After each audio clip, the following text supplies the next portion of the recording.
playing games, that's like asking if you like surprises. You like the good ones. We're wired to love playing. Not just kids. My mother loves crossword puzzles. My wife, Sudoku. Now she challenges my 21-year-old to those social challenges, those games, and my nights are now punctuated with, oh, Zaki beat me again. Play again, play again. Why would she want to play again if she keeps getting her ass kicked? It's because we love challenge. We love the sense of progress. We love the excitement. Life is like a blank board game or blank game board. And we get to choose the games to play. We get to choose the rules, the scorecard, even how we show up and when we play. And together,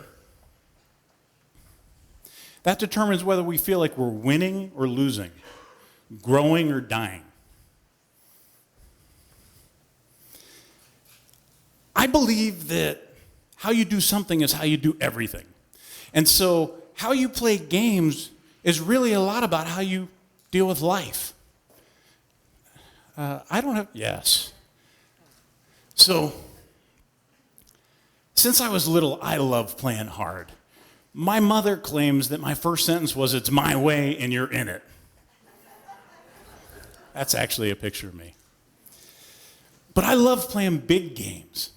My current company combines algorithmic trading, big data, elastic computing to attempt something we call digital omniscience. We're calculating the probabilities across all markets in real time. It's the kind of thing that was impossible just a little bit ago. Tell me something's hard, catches my attention.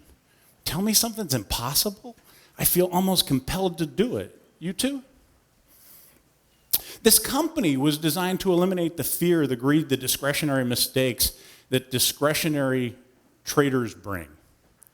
And yet, the company itself was born out of almost the opposite, an explosion of emotion.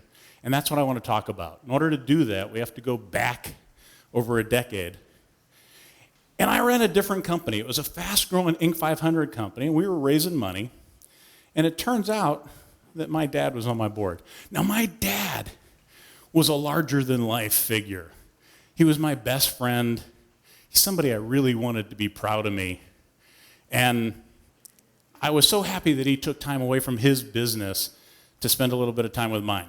So we're about to raise money, and we show up at this venture capitalist office. It's one of those imposing offices with the giant conference room, and the venture capitalists, the due diligence people, the accountants, the lawyers, they're all there. My dad says that he's going to go first. So he stands up, and all eyes are on him. And gibberish came out. He's like, and I'm dumbfounded. I don't know if he's having a panic attack. So I touch him lightly on the elbow, and I whisper, hey, it's okay, I'll take this. And I stand up and I do my presentation. And the presentation goes well because we get the money. And on the way home, instead of celebrating, he says to me, did you see everybody looking at me? Why would you jump in front like that? And he had no idea. Less than 24 hours later, they were removing a fist-sized tumor from his brain. And the surgeons called up to say, it's really close to the speech center. If we try to get all of it, chances are he'll never talk again. What do you do? Well, we went for it. But little did we know that would be the easiest of the challenges and puzzles that we had over the rest of that process. Over the next year, I made over 42 round-trip trips between Dallas and Philadelphia. And every time I would leave Philadelphia, I felt like a horrible son. Who could leave their father in that condition? Or their mother scared and alone? On the other hand, when I left Dallas, I felt doubly bad because I was trying to protect my company from the venture capitalists who had a very different sense of strategy and timing than we did. And I was under stress. My family was under stress. I had 2 kids who didn't understand why their dad was absent so often. I told you I felt bad leaving, but the sad truth is I couldn't wait to leave each of those places. Because if you're dealing with these kind of issues again and again, think how fast your buffer fills. Think how fast you reach overwhelm. The truth, the sad truth, is I felt so good when I got to the airport and I opened up my briefcase and I got to read a new book or a magazine, think a fresh thought. And it turns out that when I would get back to Dallas, I'd have a strong start. I felt like I was doing something good with the company. I felt like I made a difference until I recognized all the things that weren't done and how things were approaching entropy. And then I couldn't wait to get home. But my marriage was failing, and I could see the stress on my kids.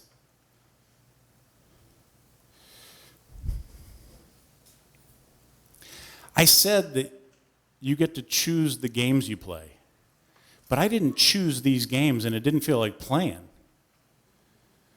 If it was a game, it was a game of minimum standards. And I came to understand that minimum standards define your life. If not just your life, your accomplishments, or your sense of who you are. And the reason is that most goals are aspirational. They're the kinds of things that you know you want to move towards.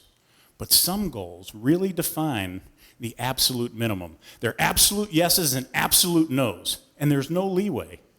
Think about the water line when you're treading water. If your nose is beneath, you can't breathe. You stay there too long, you die. So you have to kick hard enough to get above. And it's only when you're above that you can see the other areas that are falling beneath. And when you're dealing with this much, there's always something falling underneath. And that's precisely why minimum standards define the quality of your life. It's because so many of your thought cycles, so much of your effort, so much of your activity is spent trying to kick back above that you don't always have time for more. But we love going for more, don't we? I found that I was metaphorically and literally in a rut. And when you're in a rut, you're doing lots of activity, but it's taking energy. And energy is a great way. It's an alarm clock that says, when that's happening, lift your chin just high enough so that you see that there's a different game that you could play. But it didn't matter what game I wanted to play. My dad was getting sicker. So I'm back in Philadelphia, and my dad says to me, this isn't going as well as I'd hoped. I'm scared. Because of that, I don't have the perspective to make the decisions the way I normally do. Please make my medical decisions for me. And I said, no problem, I got this.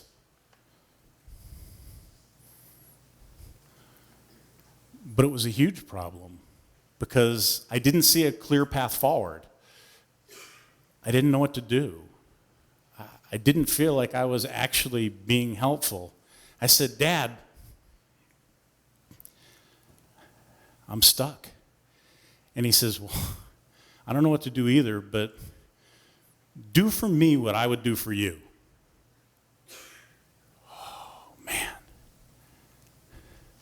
That was like a breath of fresh air because I knew exactly what he would do for me. That shift in role, that shift in perspective gave me a sense of exactly how I should show up and what I should do. I saw a path forward. I saw a possibility, right? Have you ever been stuck playing a role that you knew didn't serve you? Where you knew what the best next step was from your perspective, but you had a sense that it wasn't the right action? Sometimes it makes sense to step back and ask, what role could I play that would get a better result? But in this case, it didn't matter what role I played. He didn't have much time left. At the last part of my dad's life, I think he would have done almost anything for a little bit more time. Things that used to be unimportant or even mildly irritating took on increased importance. You know, a dinner together became almost a sacred event. A kiss goodnight was truly heartfelt. And saying goodbye could be the last time. But isn't it cool how by changing the rules and changing the scorecard, all of a sudden he took more life out of that time?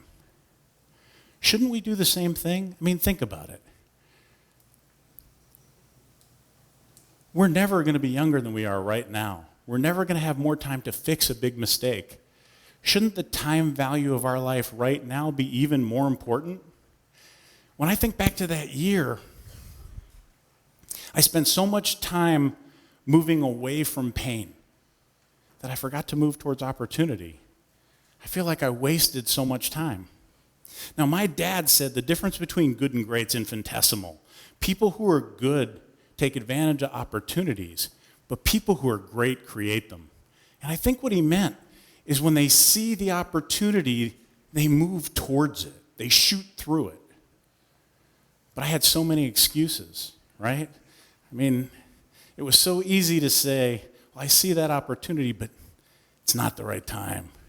Or I see that opportunity and I really want it, but I ought to remember that for when this is over. And as much as I want to believe that's true, deep down I know that it's always a good time to take the right action. And I wasn't doing that.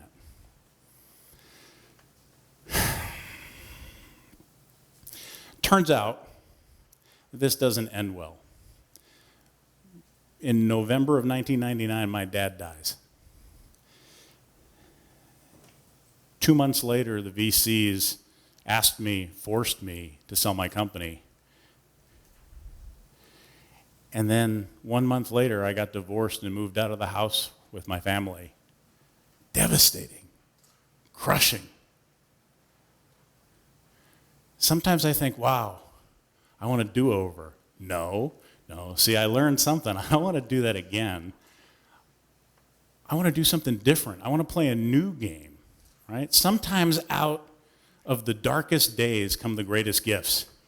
And I chose to play a new game. I told you that my company came from an explosion of emotion. Well, that was it. But I was committed to honor my dad and the time value of my life by creating a game so big that it inspired me to be the best version of me I could be. I wanted to do something that I was excellent at, but that I had passion for. Aren't there some games that you know you want to play? Aren't there some things that you put on hold? You've heard some great ideas here today. Isn't it time for a new game? So, it's your game. It's your move. What's it going to be? Thank you.